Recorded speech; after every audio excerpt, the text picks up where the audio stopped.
Hello, it's Natasha at Crafter with me. Thank you for joining me today.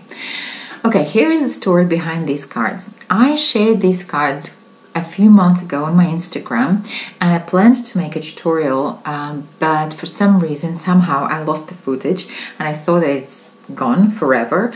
But I found it a few days ago by accident and I thought, well, why waste it? And I decided to make a card. So these are trifold cards and there are quite a few tutorials here on YouTube how to make them.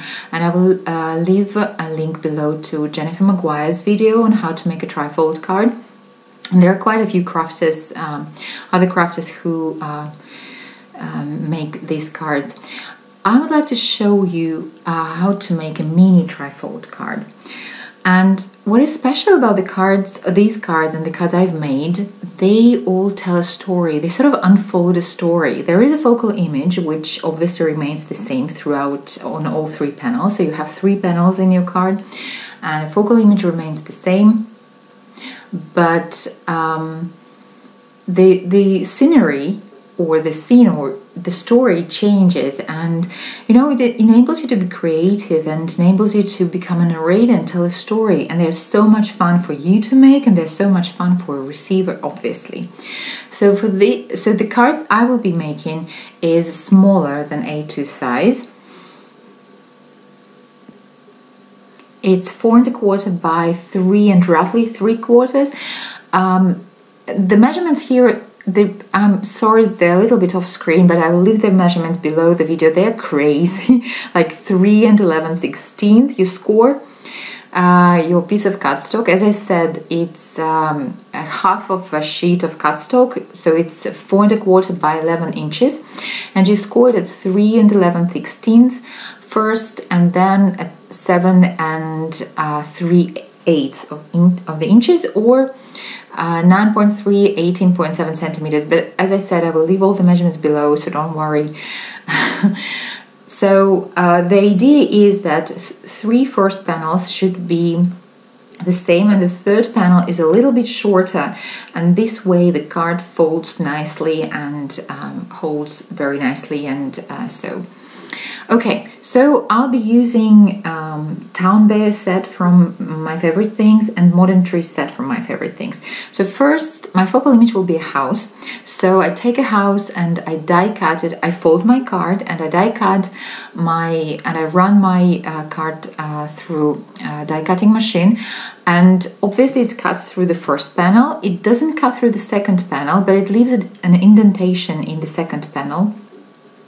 And then I unfold it and I align the die in this indentation. You know, when you put your die in it and you move it a little bit and it feels like it's stuck. So that's the right placement, and you run it through your die cutting machine again, and so you die cut the second window, and this way you have two perfectly aligned windows, and when you fold your card, they're just they fit, they're just one behind another, and they're just perfectly cut.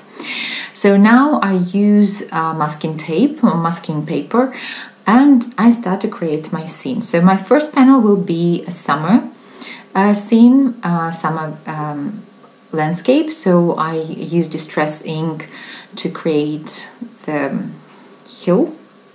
And my second panel will be autumn. So I use the same masking tape, and I use orange distress ink. I think it's Scuffed Pumpkin, if I remember correctly.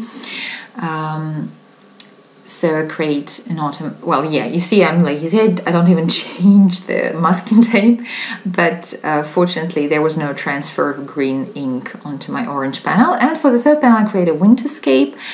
So I use tumbled glass, I think, distress ink, and create a snow hill. Okay, then I do the same again with masking. I create the sky,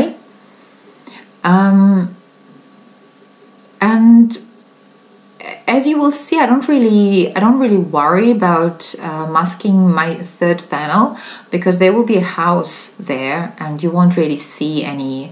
You know, it doesn't really matter that this panel is blue all over. So what I love about these cards, as I said, they're so much fun to make, and you can play with what you have on hand, and you know, you can mix and match your sets and your favorite companies and create really fun stories with these cards. And these cards folds nicely, and it's flat, it's absolutely male friendly, although this mini trifold card is obviously smaller, and you will either need to make a smaller envelope for this card, or you will you can use regular envelope, but you can just put a piece of A2 cardstock inside so that you can mail this card. So now it's time to stamp the trees. As I said, I'm using Modern Trees set from My Favorite Things. I've chosen 2 trees from the set and I stamp them. I don't really use any stamp positioning tool or anything. I just stamp them approximately in the same place on all 3 panels. Because it doesn't really, I mean, the panels are very small, and nobody will really measure with a ruler whether your tree is in the same place or not. And it's a handmade card, right? So I stamp the trees on all 3 panels because obviously the tree trunks don't change through seasons, they stay the same, but leaves change, and so I'll stamp the leaves obviously in different colors.